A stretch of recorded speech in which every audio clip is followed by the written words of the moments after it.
우리 시간 하나님 말씀 보겠습니다. 역대하 7장 13절로 14절입니다. PPT를 보시면 되겠습니다. 역대하 7장 13절로 14절입니다. 우리 한 목소리로 읽겠습니다. 시작.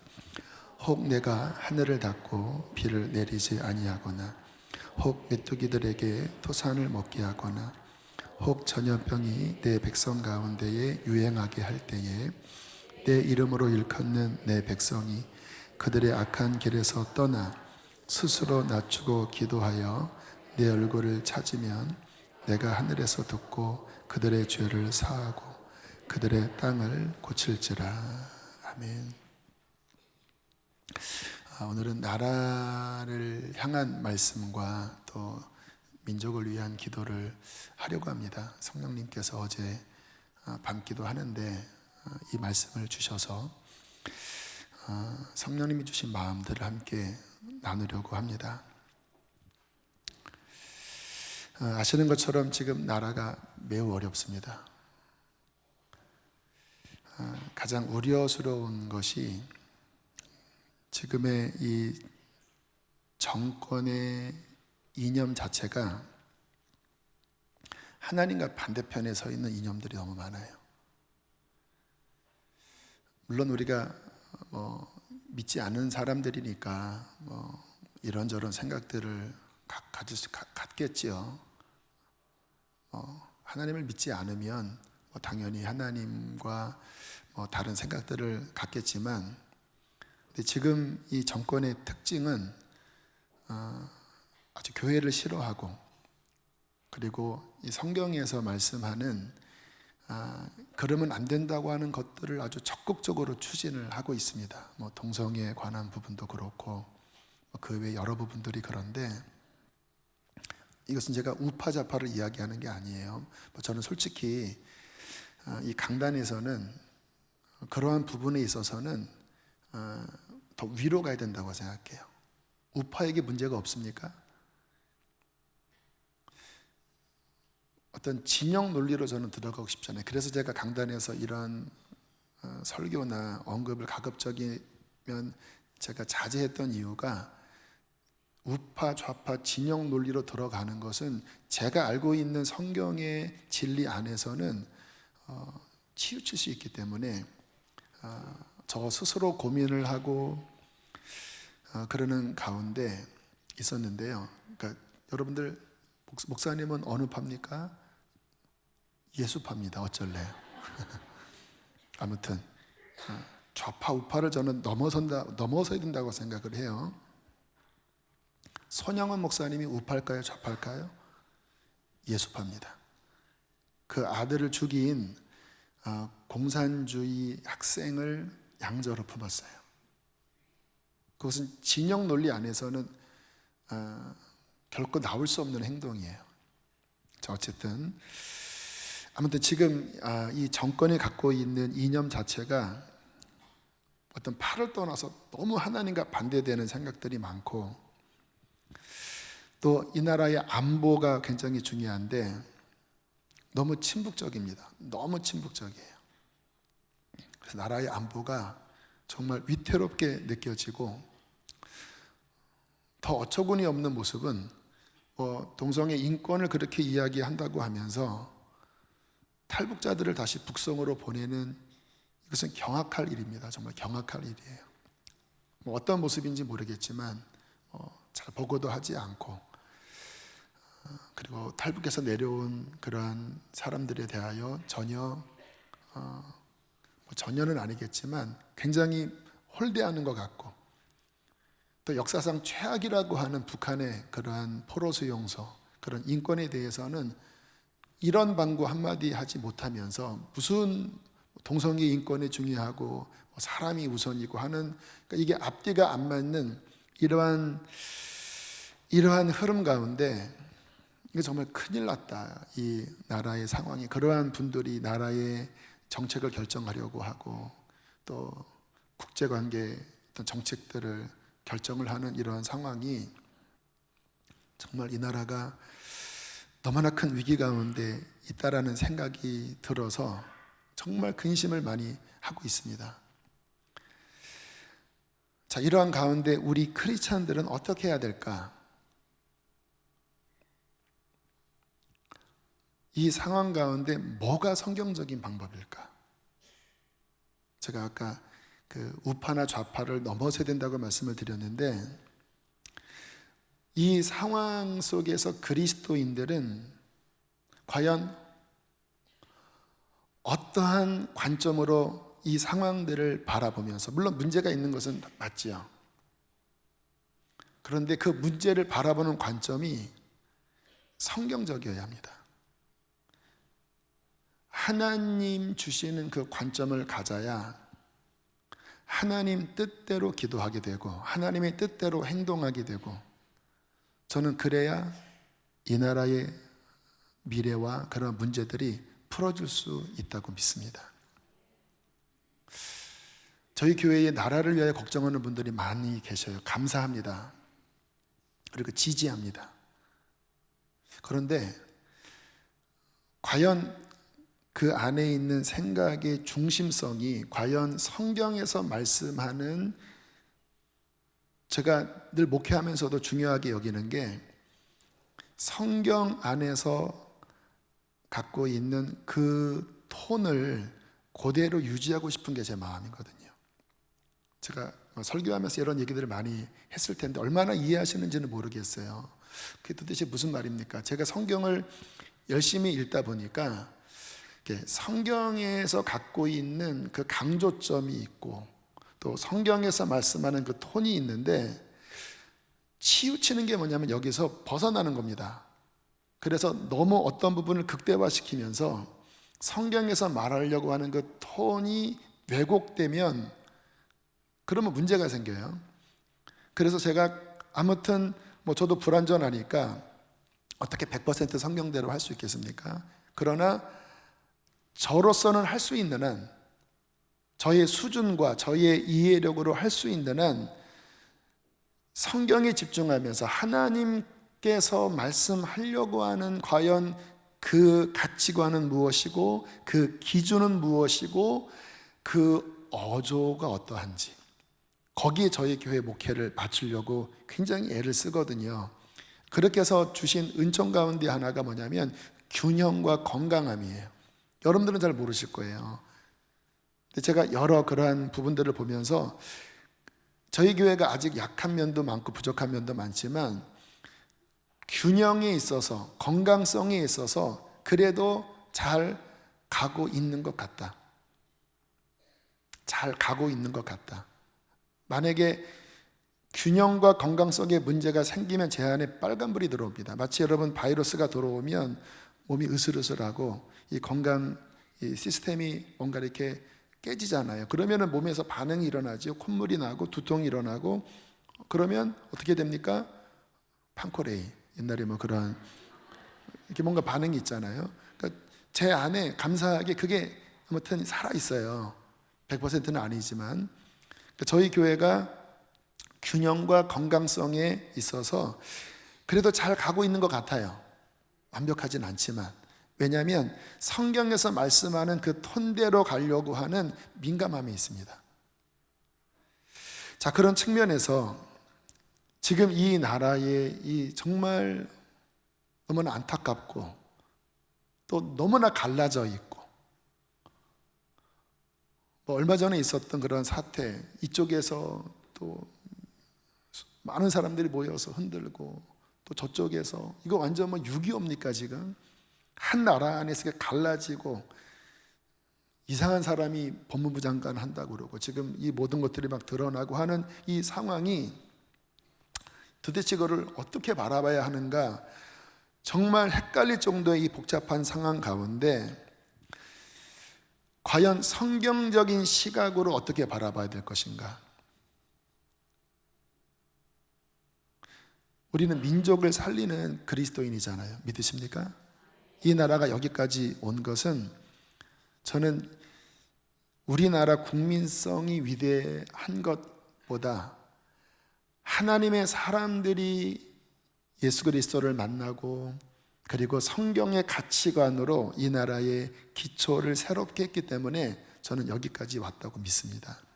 그래서 우리의 신앙과 민족은 뗄 수가 없고, 또 우리의 이 신앙으로 인하여 민족이 복받는 것인데, 자, 이 위기라면 우리가 그리스도인으로서 분명히 바른 가치관과 바른 관점을 가지고, 그리고 정확하게 찔러야 돼요. 하나님의 뜻대로, 하나님의 관점대로 정확하게 기도를 날려야, 그리고 우리가 그렇게 합당하게 움직여야 이 나라가 회복될 수 있습니다. 그게 뭔가에 대하여 우리에게는 지혜가 필요하고 그 위에 서야 합니다. 그게 나라가 살 길이에요. 그래서 어제 저녁 밤기도를 하는데 성령님이 그러한 제 안에 간절함과 뜨거움을 주셔서, 제가 일단 성경 안에서, 또 아마 제가 이렇게 이야기하면 또 어떤 분들은 어떤 마음이 묘하게 흐를 수 있을 거예요. 왜냐하면 저는 솔직히 인터넷에서 막 하는 그러한 많은 것들이 도움되는 내용도 있지만, 어떤 경우는 너무 치우친 내용들이 많고 극단적이고 너무 비판적이고, 그러니까 뭐 이 진영이 아니면 너는 내려와라, 네가 목사냐, 너 회개해라, 너도 아니야, 이러한 극단적인 분노 너무 많아요. 때로는 그런 것들에 제 마음을 이렇게 너무 이렇게 찌르기도 해요. 그래서 이게 교인들이 건강한 균형 잡힌 양식들을 먹어서, 물론 그런 것들이 분명히 문제가 있기 때문에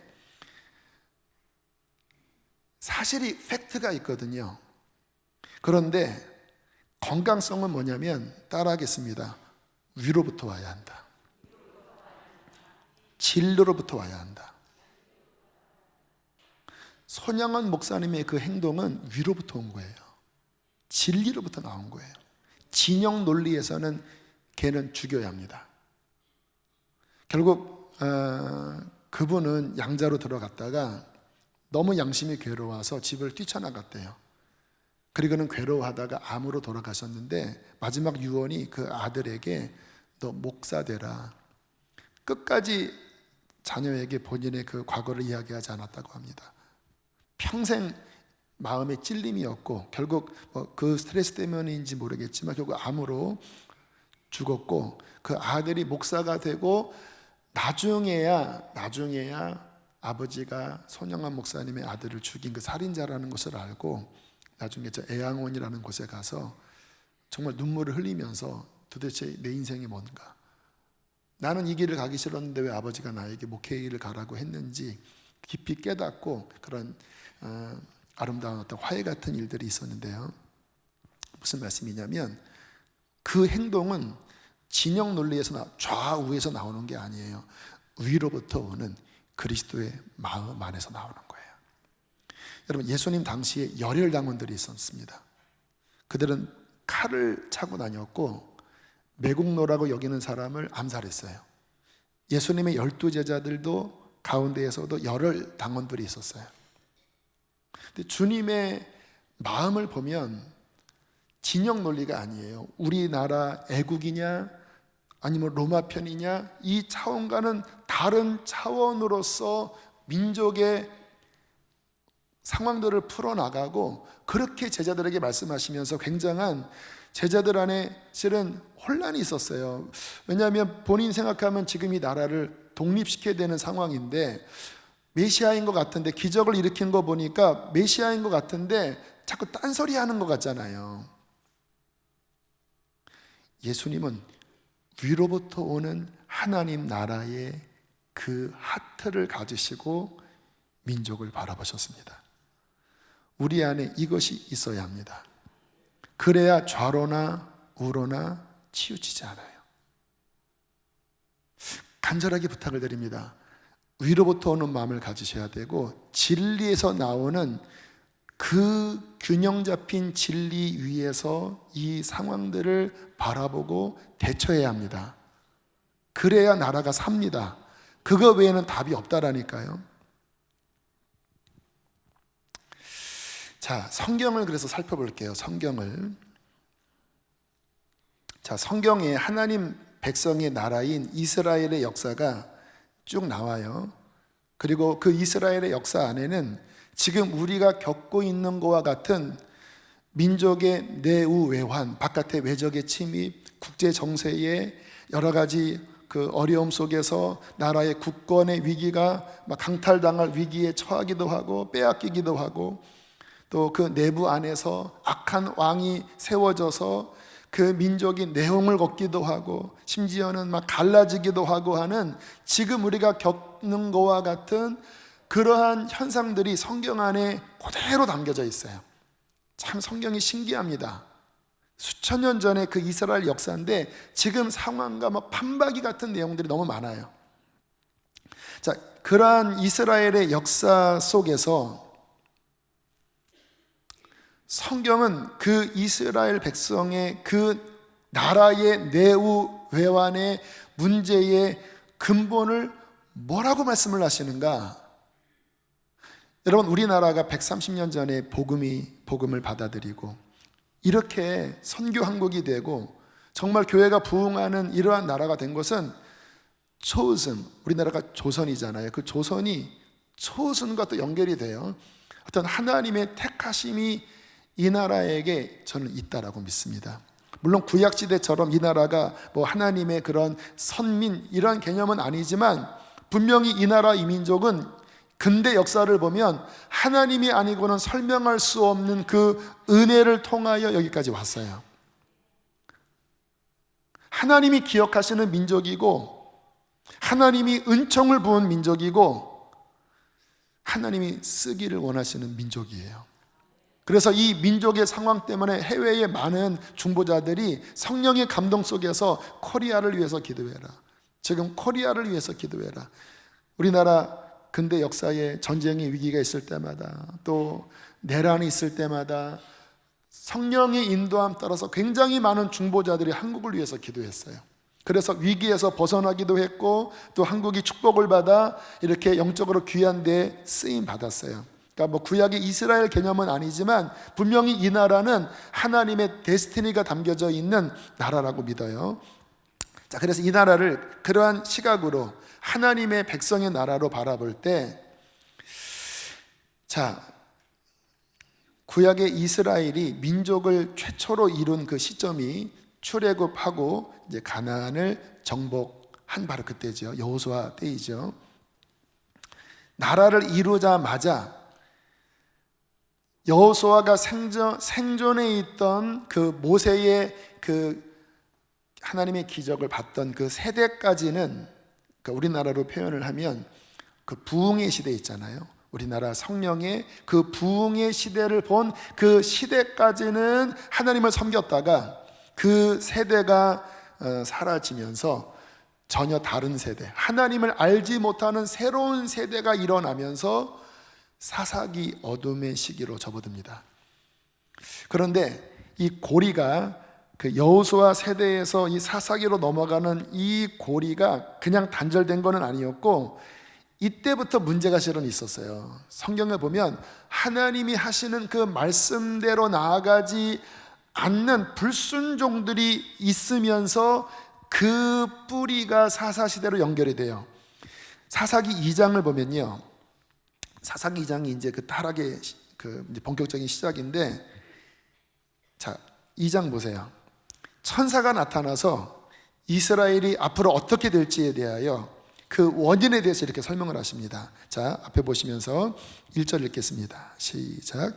여호와의 사자가 길갈에서부터 복임으로 올라와 말하되 내가 너희를 애굽에서 올라오게 하여 내가 너희의 조상들에게 맹세한 땅으로 들어가게 하였으며 또 내가 이르기를 내가 너희와 함께한 언약을 영원히 어기지 아니하리라. 여러분, 이 영원이라는 말은 뭐냐면요, 하나님이 신실하게 내가 약속을 지킬 텐데 언약은 조건이에요.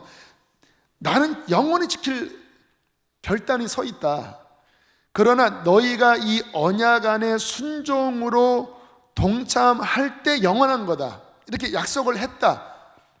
너희에게 약속했다.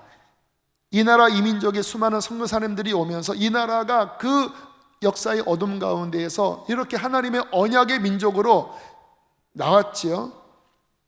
그러면서 하나님이 조건을 달아주셨습니다. 2절입니다. 함께 읽겠습니다. 시작.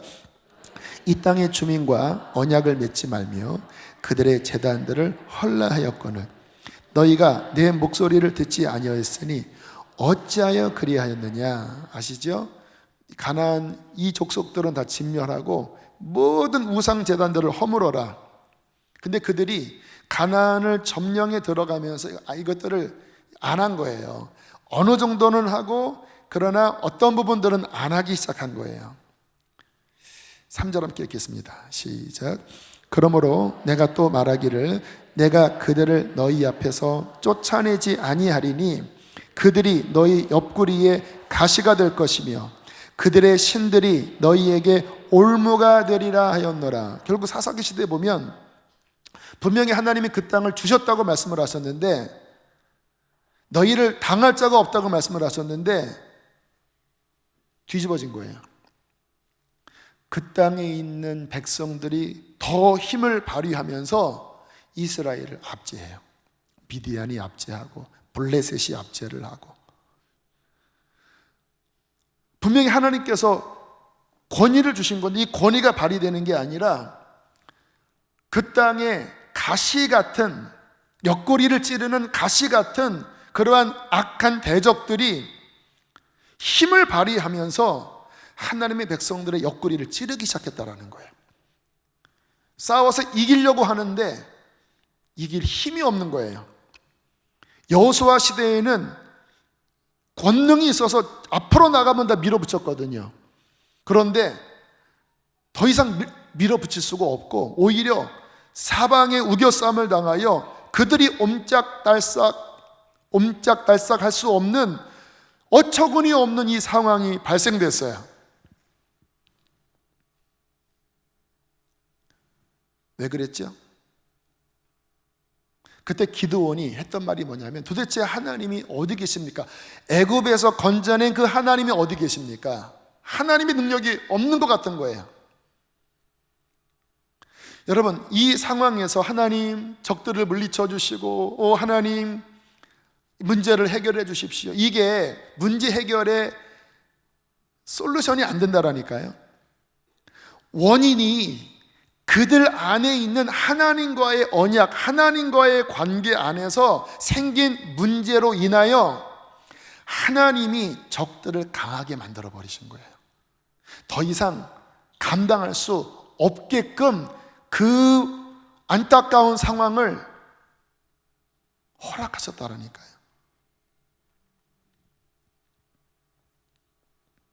그게 사사기 상황입니다.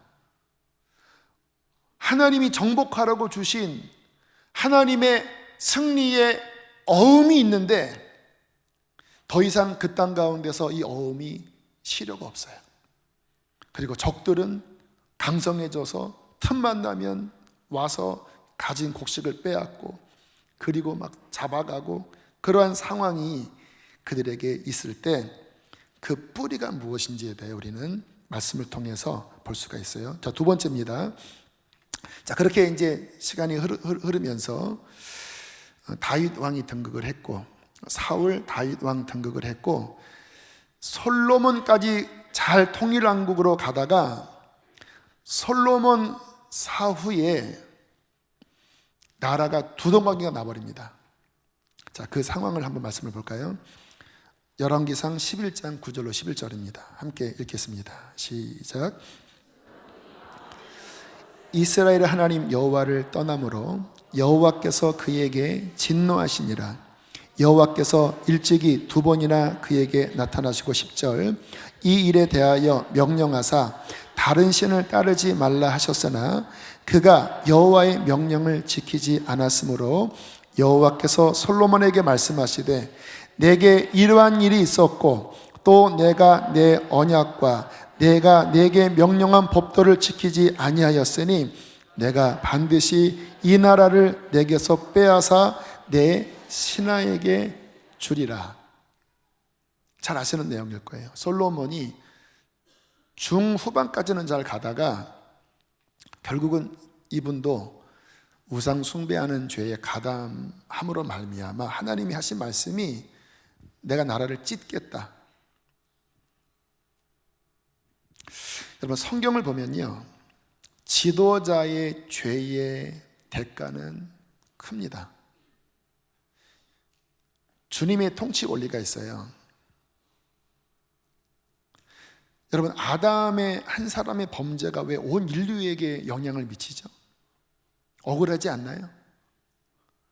또 반면 예수 그리스도의 은혜가 왜 온 인류에게 미치죠? 이게 하나님 나라의 원리인데요, 대표의 원리가 있습니다. 여러분, 가정 안에서 자녀가 방황하는 거 물론 영향력이 있어요. 그런데 가장이 바로 서면요, 자녀들은 쉽게 잡힙니다. 그런데 가장에게 뭔가 문제가 생기면요, 자녀들이 이것을 복구하는 것은 굉장히 힘들어요. 질서 때문에 그래요. 교회가 마찬가지예요. 이 교회 안에 담임 목사인 물론 저도 여러분과 똑같은 성도예요. 제가 여러분보다 더 우월한 건 하나도 없습니다. 어떤 면에서는 여러분이 저보다 더 순결하고 더 헌신적이고 천국 가면 더 큰 상 받을 분들이 훨씬 많아요. 겸손의 고백이 아니라 실제 그래요. 그런데 하나님이 저에게 이 공동체의 영적 리더로 맡겨주셨잖아요. 그러면 저의 어떠함에 따라서 이 공동체에 미치는 영향력은요, 굉장히 큽니다. 제가 하나님 안에 잘 서 있으면 이 질서가 그 리더를 통하여 이 공동체에게 부어지고, 제가 범죄하면 이 교회는 심각하게 타격을 입어요. 그냥 성도님들이 범죄하는 것과는 차원이 다른 파급력이 있어요. 그래서 여러분들이 성경에 지도자를 위하여 기도하라는 의미가, 그게 그 공동체, 가정이든 국가든 교회든 그 지도자의 어떠한 위치에서 흘러가는 영향력이 클 수밖에 없기 때문에 그 지도자를 위한 기도가 결국은 너희가 평안하게 신앙생활을 할 수 있는 그 중요한 부분이다. 그래서 지도자들을 위해서 기도하라고 말씀을 한 거예요. 자, 그런 측면에서 솔로몬이 범죄했는데 결국 나라가 두동강이 나는 거예요.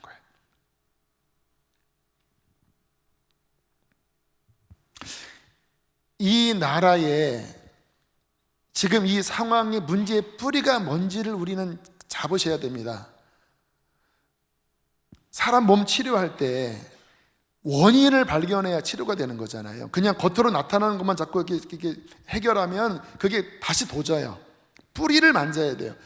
왜 지금 이 상황에 왜 이러한 지도자가 서 있고 이러한 사상을 갖고 있는 사람들이 이 모든 정책을 주물락주물락하고, 왜 이 상황에서 왜 열광의 이런 분위기가 왜 우리나라에 대해서 이렇게 무시하고 왜 이러한 현상이 벌어지죠? 뭐가 문제죠? 그 뿌리가 뭐지요?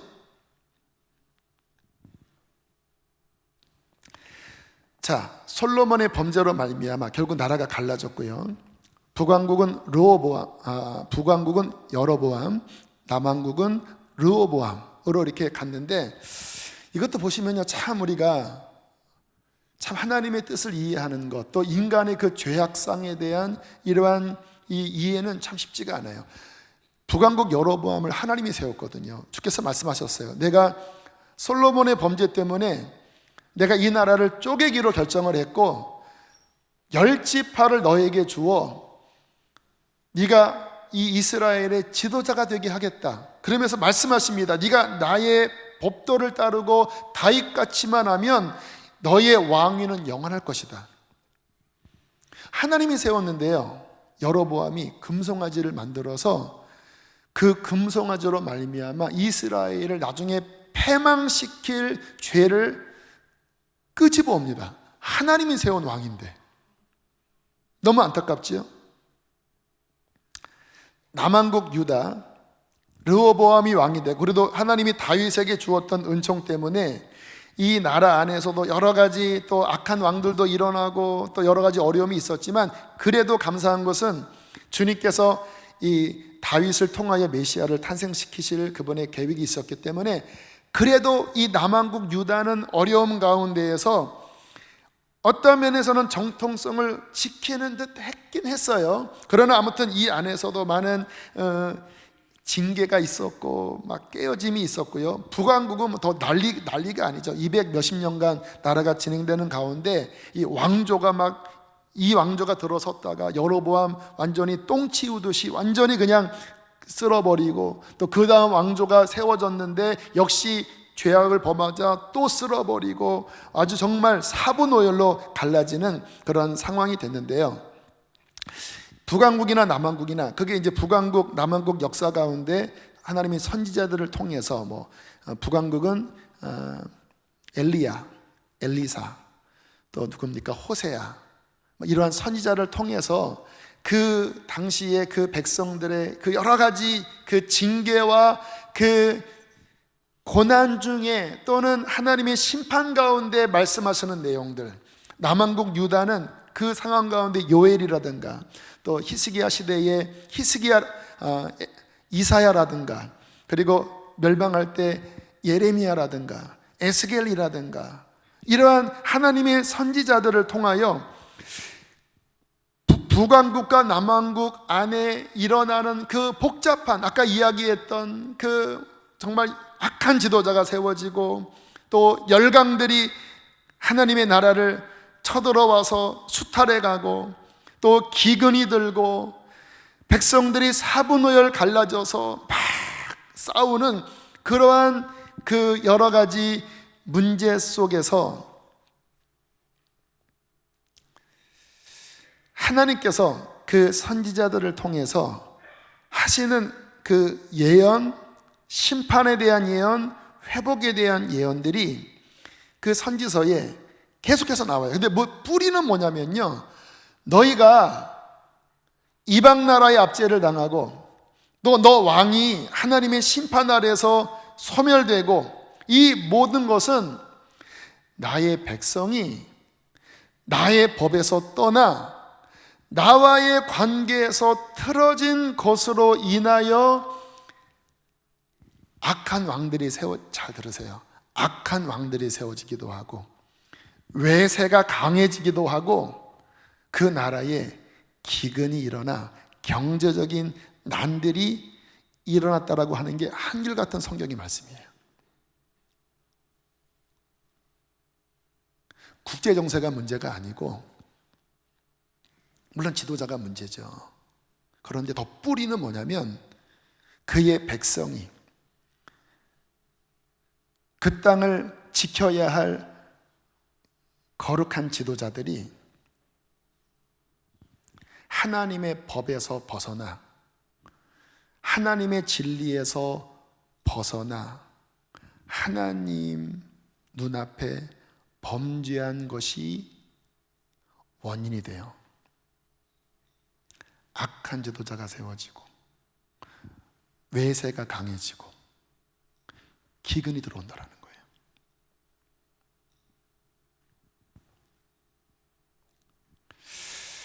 역대하 7장에는 굉장히 중요한 말씀이 나옵니다. 솔로몬이 하나님 앞에 바르게 서 있었을 때, 그때가 제일 신앙의 정점이 성전을 세울 때예요.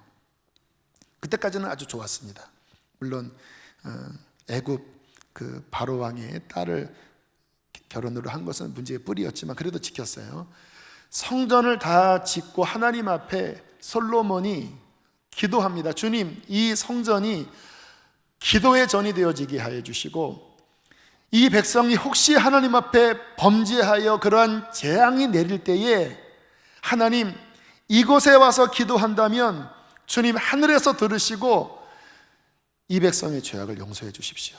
솔로몬도 알았던 거예요. 우리가 악하기 때문에 우리는 분명히 범죄할 거고, 거룩하신 하나님은 반드시 범죄한 백성을 심판하실 텐데, 주님, 이 성전에 주님이 계시니까 이 성전에서 기도하면 하나님, 주님께서는 우리의 기도를 들으셔서 그 외세의 침입, 기근, 그 모든 고통으로부터 이 나라를 보호하여 주시기를 기도합니다. 민족 성전이 되게 해주십시오. 그렇게 솔로몬이 역대하 6장 7장에 기도를 했어요. 하나님이 기도를 받으셨습니다. 그리고 오늘 읽은 그 본문에 하나님께서 솔로몬에게 이렇게 응답을 하세요. 제 역대하 7장 13절로 14절을 함께 큰 소리로 읽겠습니다. 시작.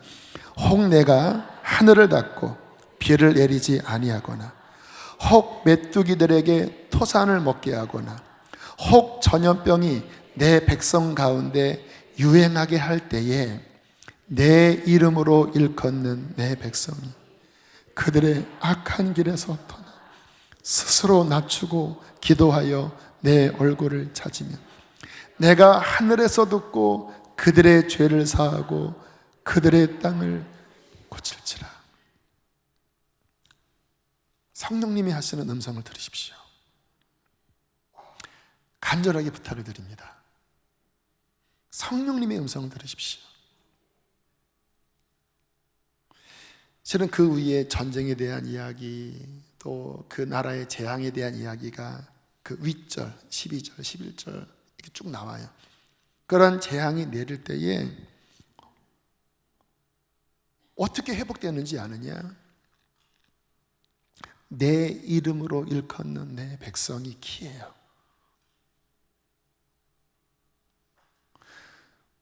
문제의 원인이 우리로부터 온 거예요. 우리는 누굽니까? 교회입니다. 이 민족의 교회입니다. 이 민족의 교회는 우리예요.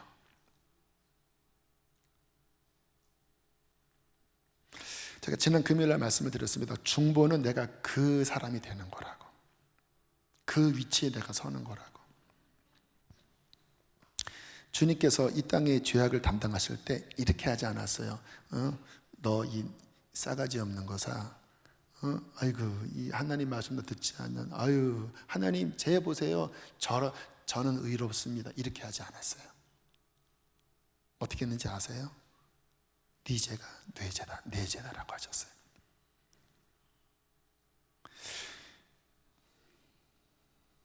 지금 이 나라가 민족적으로도 이렇게 진영으로 갈라져 있는데, 제 마음이 되게 아픈 거는요, 믿는 우리 안에서도 정죄가 너무 난무해요. 조금 설교에 이찬수 목사님, 여러분 어떻게 생각하세요? 그분은 실은 이런 데 별로 관심이 없는 분이셨는데 요즘 관심이 있으세요. 근데 어떻게 하다가 어떤 잘 모르시니까 아무튼 이 나라가 다 품어야 되지 않겠습니까? 이렇게 이야기를 하면서 부목사님들이 이런 얘기를 했는데 공격들이 날라오는데, 당신이 한때 설교의 요 영역에 누구를 인용한 것 때문에 너는 좌파고, 너는 그 잘못된 것에 앞장서 있는 이런 논리로 막 흘러가면서요, 우리 형제들인데 그냥 막 공격을 하고, 조금만 안 맞으면은 너는 너고, 너는 여기에 동조하지 않으니까 너는 저쪽 진영이고 나는 이쪽 진영이고 하는 그 마음 안에 있는, 내 이름으로 일컫는 내 백성이 이 민족의 죄악, 우리 교회의 죄악, 저 같은 이 목사들로 말미암아, 교단으로 말미암아 생긴 이 수많은 문제 속에서, 그게 중보자의 마음으로 이게 끌어안고 이 주님의 마음, 위로부터 부어지는 마음이 있어야 되거든요. 그래야 기도가 상달되거든요. 근데 이게 너무 그냥 너는 뭐는 아니건, 담임 목사 회개해야 된다고 어떤 기도 모임에서 이런 것도 하지 않는 목사는 깨어나야 된다, 이런 어떤 마음들의 흐름이, 제가 알고 있는 하나님의 거룩함에서는 기도가 상달이 안 돼요.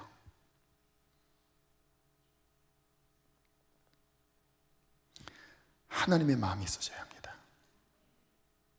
그것은 예수 그리스도의 마음이에요. 그것은 내가 그 입장에 가서 내가 대신하여 죽을 수 있는 중보자의 마음이 있어야 돼요. 그 마음은요, 주님의 진리가 있죠. 거룩이 있죠. 근데 주님의 진리와 거룩은요, 사랑과 긍휼과 온유함으로 감싸져 있어요. 잘 들으십시오. 중보하는 분들 정말 이해하셔야 합니다. 주님의 진리와 의는 사랑과 의와 긍휼로 감싸져 있어요. 그래서 오래 참으시고 아파하시고 대신 희생하려고 하고, 이 마음으로 하나님께서는 이 땅의 죄악들을 풀어나가시면서 회복시키시는 거거든요. 그래서 오늘 말씀에 내 이름으로 일컫는 내 백성이, 다시 말씀을 보시기 바랍니다. 사사기 다음 넘어가시고요. 역대하 7장으로 보세요. 역대하 7장 14절. 다음 맨 끝에 있는 말씀. 맨 끝에 있는 말씀. 자, 크게 읽겠습니다. 시작. 그들의 악한 길에서 떠나 스스로 낮추고 기도하여 내 얼굴을 찾으면 내가 하늘에서 듣고 그들의 죄를 사하고 그들의 땅을 고칠지라. 잘 보세요. 내 이름으로 일컫는 백성이 그들의 악한 길에서 떠나. 왜요? 키가 하나님의 백성에게 있거든요. 우리에게. 근데 우리가 뭐를 해야 돼요? 스스로 낮춰야 돼요. 마음을 겸비하게 내려가셔야 돼요. 주님, 내 죄 때문입니다. 주님, 내 죄 때문입니다. 스스로 낮추고 악한 길에서 떠나 스스로 낮추고 이제 사생결단하여 기도합니다. 하나님, 하나님이 아니면 이 땅에 회복될 길이 없습니다. 여러분, 무엇으로 지금 미디어 다 잡혀 있고, 심지어는 어떤 사법계에도 굉장히 많이 이쪽으로 가 있어요. 물론 저는 나가서 깃발을 들기도 하고 하는 부분들 필요해요. 그래서 조국도 내려온 거예요. 그렇게 안 했으면 아마 몰라요. 아마 윤석열 때문에 내려온 것 같기도 해요. 어쨌든 필요해요. 그런데 중요한 동기가 뭐여야 되냐면요, 이렇게 뭐 분통하다 원통하다 이 마음 가지고 안 된다라니까요. 아세요? 원통하고 분하고 막 너무 밉고 막 속에서 막 쌍욕이 나오는 그런 마음 가지고는 그거는 안 돼요. 그 기도로 해결이 안 돼요. 주님이 그것으로 됐다고 하면요, 로마 군병 싹 쓸어버리고 그냥 저주로 다 끝내버리셨어요. 주님께서는 그렇게 안 하셨잖아요. 칼로 흥한 자는 칼로 망한다. 나는 위로부터 오는 그 마음을 품고 이 백성의 죄악을 짊어지고 하나님의 그 긍휼과 하나님의 그 마음으로 순한 어린 양처럼 죽지만 이 복음으로 말미암아 회복된 한 영혼 한 영혼이 하나님의 나라를 이룰 때에 때가 되면 이 민족이 회복될 것이다. 성령이 임하시면 너희가 권능을 받고 예루살렘과 온 유대와 사마리아 땅 내 증인이 되리라. 어떻게 보면은 황당한 이야기 같아요. 근데 핵심은 뭐냐면 예수 그리스도 안에 있는 심정은 위로부터 오는 그 마음이었어요. 내 이름으로 일컫는 내 백성이 그들의 악한 길에서 떠나 스스로 낮추고 하나님과 바른 관계를 맺은 다음에 정말 하나님 아니면 안 된다고 하는 마음으로 애통한 마음, 긍휼한 마음, 이 백성의 죄악들을 통해 자복하면서 하나님의 얼굴을 구하며 이 땅을 불쌍히 여기소서, 이 땅을 불쌍히 여기소서. 우리 힘으로 하나님 해결할 수 없습니다. 진실한 회개한 성도들, 악에서 떠난 성도들, 주님의 마음을 품은 성도들이 생명을 다하여 하나님의 얼굴을 찾을 때 어떻게 한다고요? 주님이 어떻게 한다고요? 주님이 어떻게 한다고요? 하늘에서 듣고 하나님이 들으셔야 돼요. 내가 하늘에서 듣고 뭐 한다고요? 그들의 죄를 사해야 돼요. 죄를 사해야 돼요. 우리의 죄를 사해야 돼요. 그리고 하나님께서는 어떻게 하신다고요? 그분께서 땅을 고치시는 거예요. 위로부터 오는 하나님의 새로운 바람이 일어나 하나님의 무브먼트가 일어나고 하나님이 카리스마 넘치는 사사시대처럼 그러한 정치 지도자가 세워지고 그러한 사람들이 움직이면서 그러한 악한 것들을 몰아내고 국제 정세 안에 하나님의 페이버가 임하여 우리나라를 멸시했던 그런 지도자들의 마음이 눈 녹듯이 녹아지고 이 나라에게 호의를 베풀려고 하고 북한 정권 무너지는 것 하나님은 한순간에 끝낼 수 있어요. 이 김정은 이렇게 딱 목 잡고 죽인다 이렇게 3분만 하면 끝나요.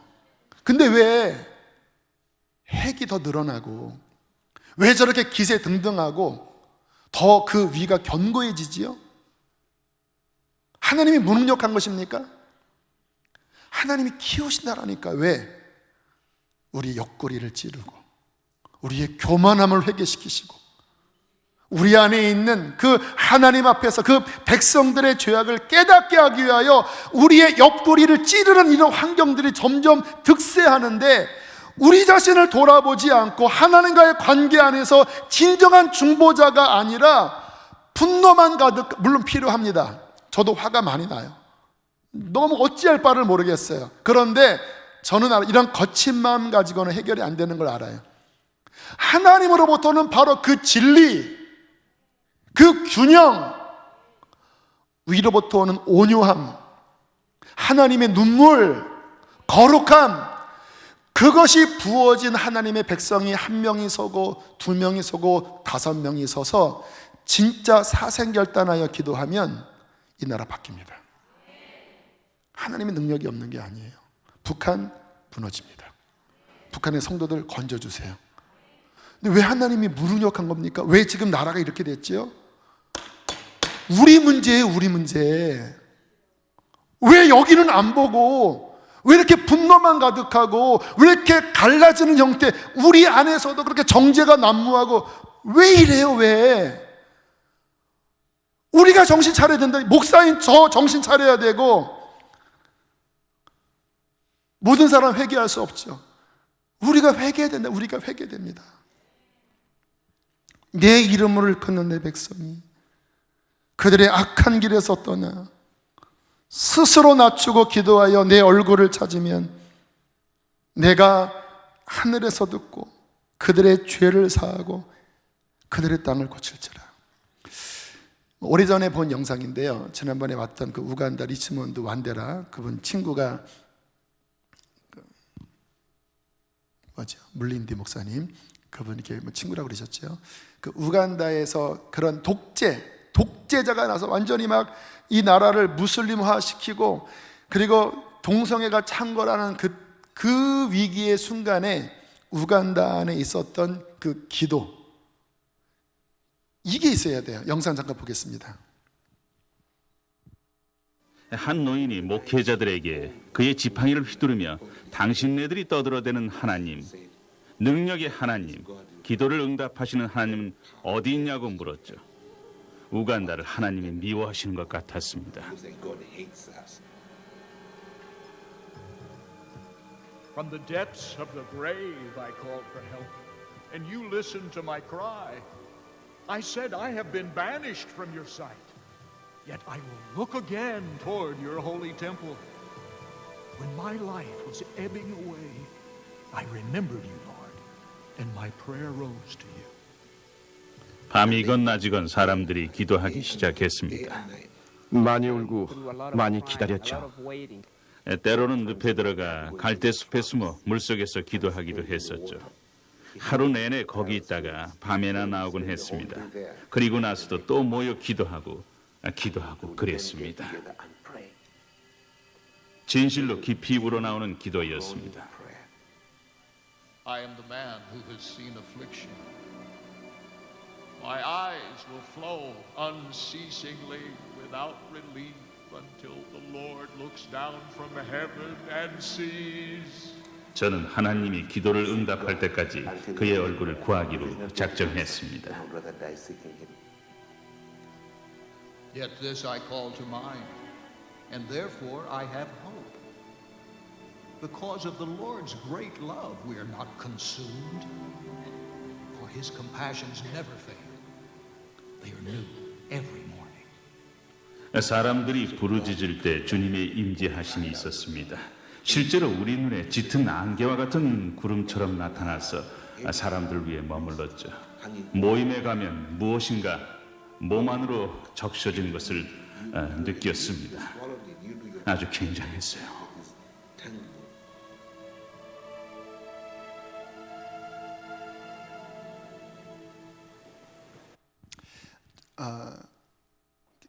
절망 중에 그들이 진짜 기도했습니다. 그 생명을 다하여 주의 백성들이 하나님의 얼굴을 구했어요. 회개하며 하나님의 얼굴을 구했는데 기도가 뚫렸다고 그래요. 그 우간다의 아주 강력한 영매 주술사가 갑자기 죽었고, 그리고 교회가 갑자기 강력한 성령의 능력으로 일어나면서 독재 정권이 쿠데타로 무너진 게 아니라 하나님의 역사로 무너졌어요.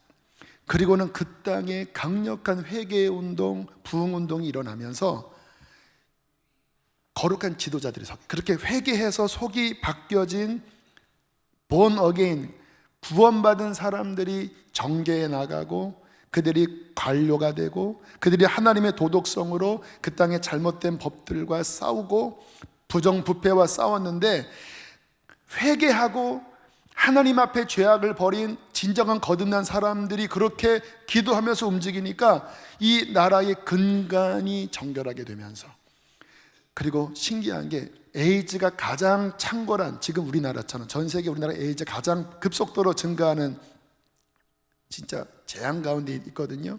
근데 그 당시 우간다가 그랬다고 그래요. 근데 이렇게 강력한 역사가 일어나면서 기적같이 에이즈가 성령으로 치유돼서 다른 아프리카는 에이즈가 증가하는 그 시기에 우간다는 오히려 반대로 떨어지고, 그리고 경제가 일어나고 이런 부흥이 일어났다고 그래요.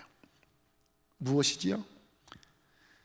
내 이름으로 일컫는 내 백성이 그들의 악한 길에서 떠나 스스로 낮추고 기도하여 전심으로 하나님을 찾는 이 회개와 진정한 거룩과 정결한 역사가 한 사람, 두 사람, 10사람, 한 교회에 이 연합이 일어나 기도가 하늘을 뚫을 때 내가 하늘에서 듣고 그들의 죄를 사하고 그들의 땅을 고칠지라. 저는 어제 기도하면서 하나님이 이 땅을 고치시기를 원하신다고 하는 하나님의 페이버를 느꼈습니다. 하나님은 아직 이 땅을 포기하지 않으셨어요. 왜냐하면 이 땅은 기도가 쌓여있는 땅입니다. 우리의 선조들의 기도, 그리고 아직 곳곳에서 기도하는 수많은 분들의 기도가 쌓여있는 이 땅이에요.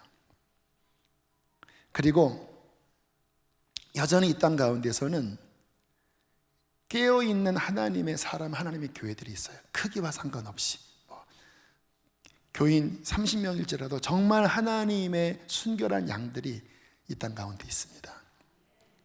그들 때문에 하나님께서 이 땅을 지키시기를 원하신다고 믿어요. 또 하나는 여전히 이민족에게 사명이 있습니다. 선교 완성과 우리 북한의 문이 열릴 때 함께 하나님의 그 은총을 노래할 사명이 이 땅 가운데 있어요. 그래서 하나님은 이 땅을 고치시기를 원하십니다. 이제 단추를 바르게 끼셔야 돼요. 내 이름으로 일컫는 내 백성이 하나님 앞에 겸비하여 우리가 마음과 몸을 낮추고 정말 하나님의 마음을 구하고 죄악으로부터 정결하게 되고 하나님의 그 하트가 우리 안에 부어지는 그 불꽃이 있을 때, 그 불꽃으로 말미암아 드려지는 순결한 기도의 향이 하나님 앞에 올라갈 때 하나님께서는 그로부터 내려오는 진정한 이 나라 이 민족의 회복이 있게 될 줄로 믿습니다. 그러나 우리의 기도가 또 하나님의 사람들이 이렇게 일어나지 않는다면 구산 리사다임, 그 뜻은 뭐냐면 몇 배나 더 강한 적이 그들을 사로잡고 찌르고 압제하고 그러한 법안들이 통과가 되고 교회의 입을 막고, 그리고 이 나라가 정말로 악하게 되는 그러한 일이 생길 수도 있어요. 그러나 하나님께서는 그것을 막기를 원하십니다. 키가 뭐냐고요? 비판이 아닙니다. 분노가 아니에요. 물론 거룩한 분노가 있습니다. 그러나 정말 위로부터 오는 그 겸비함, 우리 안에 깨어짐, 그리고 하나님의 얼굴을 구하는 진정한 중보의 영이 있을 때 회복이 일어날 것입니다. 그래서 연말까지 제가 선포하고 싶어요. 하루에 1시간 이상 교회에 나오셔서 정말로 회개하고, 그리고 이 나라 이 민족을 위하여, 우리 북한을 위하여 정말로 눈물로 기도하는 그 기도 운동이 역대하 7장 14절 말씀을 바탕으로, 그래서 여기도 말씀을 바꿀게요. 7.14 기도 운동이라고 이름을 해서 역대하 7장 14절, 내 이름으로 일컫는 내 백성이 그들의 악한 길에서 떠나 스스로 낮추고 기도하여 내 얼굴을 찾으면 내가 하늘에서 듣고 그들의 죄를 사하고 그 땅을 고칠지라. 이 말씀을 붙잡고 저녁마다 한 사람이라도 괜찮아요, 10사람이라도 괜찮아요, 정말 하나님의 마음을 품고 주 앞에 나와 우리의 죄악을 회개하고 이 민족의 죄악을 회개하고 하나님의 얼굴을 구하는 그러한 진정한 기도의 역사가 이 땅 가운데서 열려지기를 축복합니다. 우리 함께 시간 찬양 한 곡 하고 기도하시겠습니다.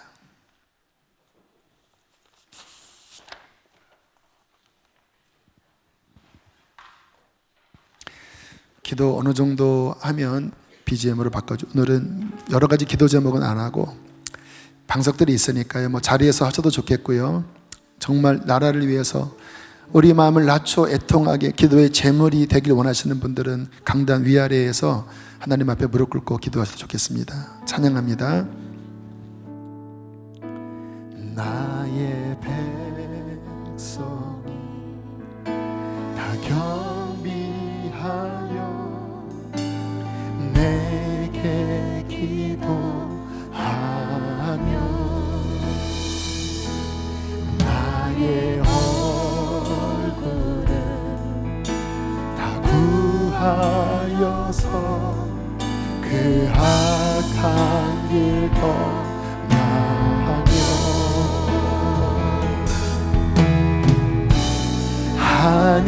하늘에서 듣고 죄를 사하며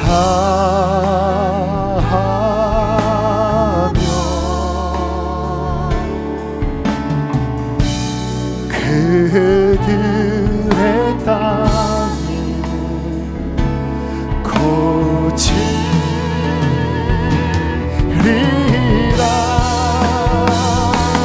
아버지여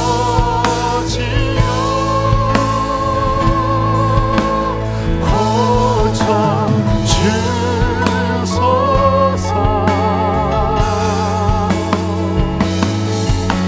이 나라 주의 것들에게 하소서. 주 하나님 간절히 기도하오니 사랑이 땅 새롭게 하소서. 무릎 꿇고 다 겸비하여 무릎 꿇고 다 겸비하여 주께 기도하니 주의 얼굴을 구하여서 그 악한 길 떠나리. 주님의 자비로 죄를 사하며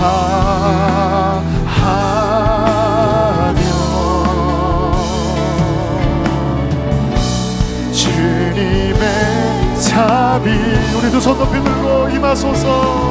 임하소서.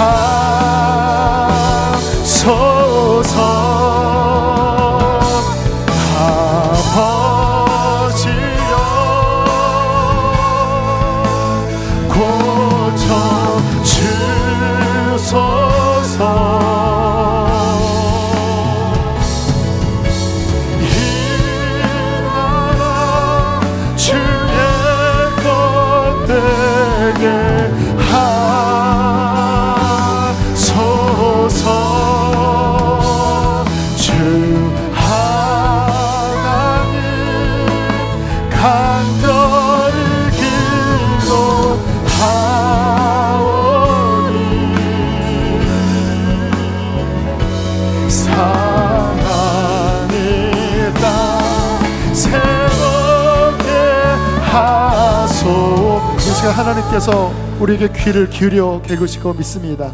하나님 아버지, 오늘 말씀을 붙잡고 하나님 이 나라 이 민족의 죄악을 나의 죄로 품고 기도합니다. 하나님, 우리가 타락했습니다.